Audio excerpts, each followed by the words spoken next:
Dan ketahuilah bahwasanya mereka para ulama dari umatnya Nabi besar Muhammad sallallahu alaihi wasallam yang dahulu dipuji oleh Rasulullah sallallahu alaihi wasallam, bahwasanya ulama ummati ka anbiya'i Bani Israel, ulama umatku mereka bagaikan para nabi-nabi dari kalangan Bani Israel, memiliki fungsi untuk tajdid, memperbaharui, menguatkan daripada ajaran nabi-nabi mereka tersebut.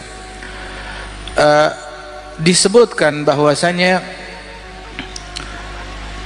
Abul Hasan Asy-Syadzili di dalam ru'yah beliau, dalam mimpi beliau, sebagaimana diisyaratkan oleh Imamul Haddad di dalam Ainiyah, wa Sayyidi Ahmad bin Zain al-Habsyi di dalam syarah Ainiyah, begitu juga disebutkan oleh para ulama tentang mimpinya Abul Hasan Asy-Syadzili.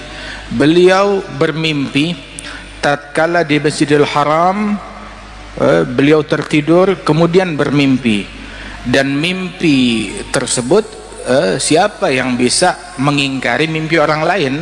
Mimpi silahkan, orang mau bermimpi ya haknya dia bermimpi, apalagi mimpinya kaum salihin yang merupakan juz'u min 46 juz'an minan nubuwah, yang merupakan bagian daripada 46 bagian kenabian.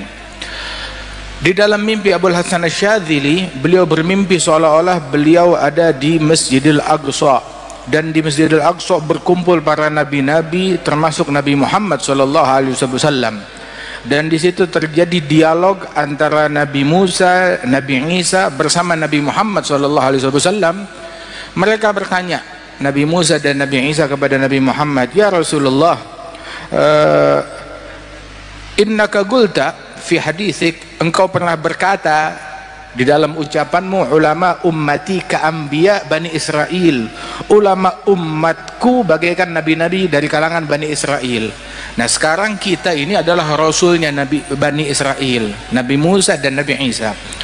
Kita punya kaitan. Engkau mengatakan ulama umatmu bagaikan nabi-nabi Bani Israel, coba tunjukkan kepada saya siapa gerangan ulama tersebut yang engkau bilang seperti nabi-nabi dari kalangan Bani Israel. Maka Nabi Muhammad mengatakan, betul, ada orangnya. Kemudian Nabi mengatakan, aina Abu Hamid Al-Ghazali, di mana Abu Hamid Al-Ghazali? Datang Abu Hamid Al-Ghazali menyalami Rasulullah, kemudian berkata, ini dia orangnya, kata Nabi Muhammad. Maka Sayyidina Musa bertanya dalam mimpinya Syadzili ini, masmuk ya imam, siapa gerangan namamu wahai imam? Maka dijawab oleh Imam Al-Ghazali, ismi ana Muhammad bin Muhammad bin Muhammad bin Ahmad Al-Ghazali At-Tusi, itu nama saya. Nabi Musa berkata, wahai imam, saya tanya nama kamu, kenapa kamu sebut nama kamu, nama ayahmu, nama kakekmu, nama nisbatmu? Saya nggak tanya itu semua, saya cuma nanya nama kamu. Nama kamu Muhammad, jawab Muhammad, nggak perlu sebut kakekmu siapa, nisbatmu kepada siapa. Hadza minal adab, apakah ini merupakan bagian dari adab? Menjawab lebih daripada apa yang ditanyakan. Maka Sayyidina Ghazali bertanya kepada Rasulullah, ya Rasulullah, ujibul kalim am ata'addab? Saya jawab ucapannya kalim, yakni Sayyidina Musa, atau ata'addab, taslim kepada Nabi Musa, bersikap adab. Nabi bilang, ajibhu, jawab.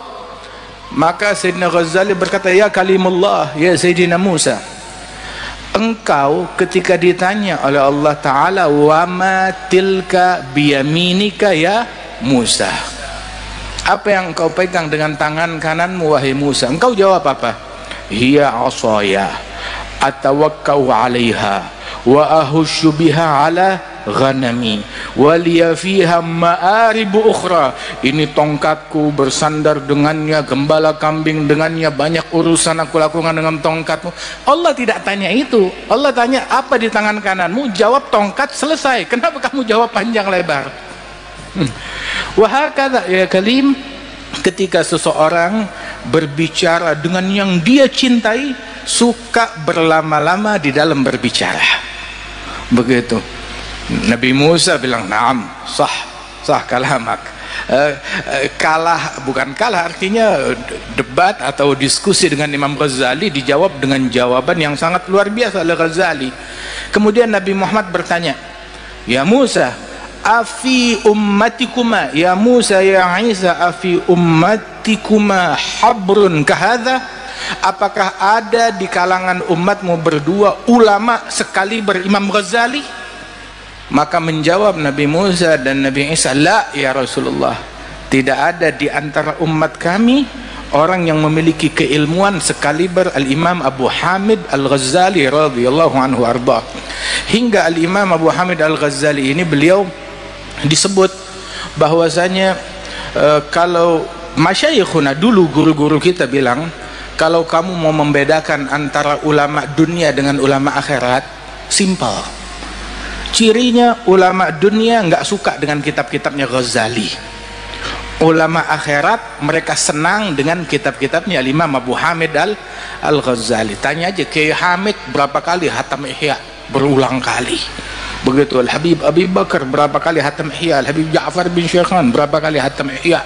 Begitu berulang-ulang. Syekh Abi Bakar bin Salim mengulang Ihya lebih dari 40 kali. Imam Abdullah Al-Idrus lebih dari 40 kali. Begitu. Wa minhum, di antara guru-guru kita yang hampir-hampir hafal Ihya Ulumuddin. Wa di antara mereka lagi yang meninggal dunia lagi mutalaah kitab Ihya, meninggal dunia Ihya berada di pelukannya. Min jumlati Syekhana Al-Habib Al-Habib Muhammad Sa'ad bin Ali Al-Idrus yang meninggal dunia memeluk kitab Ihya Ulumuddin radhiyallahu anhu ardhahu. Kan Al-Imam As-Saggaf, Al-Imam Abdurrahman As-Saggaf, beliau mengatakan di antara cintanya kepada kitab Ihya Ulumuddin, beliau memotivasi murid-murid dan keturunannya. Beliau bilang, man magara Ihya ma fi haya. Yang enggak mengkaji kitab Ihya Ulumuddin enggak punya rasa malu, enggak mengenal al-haya yang merupakan bagian daripada iman. Wa man magara muhadzab ma'araf qawaid al-madhhab. Man magara tanbih falaysa binabih. Man maluh wirid fahuwa girid. Man magaral adhkar falaysa bidhakar, katanya beliau.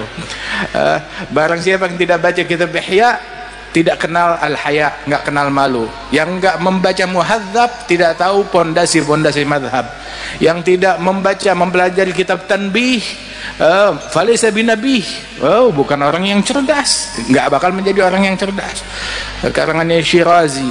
Kemudian juga beliau mengatakan, man magaral wirid, yang tidak punya wirid fahuwa girid, kerah.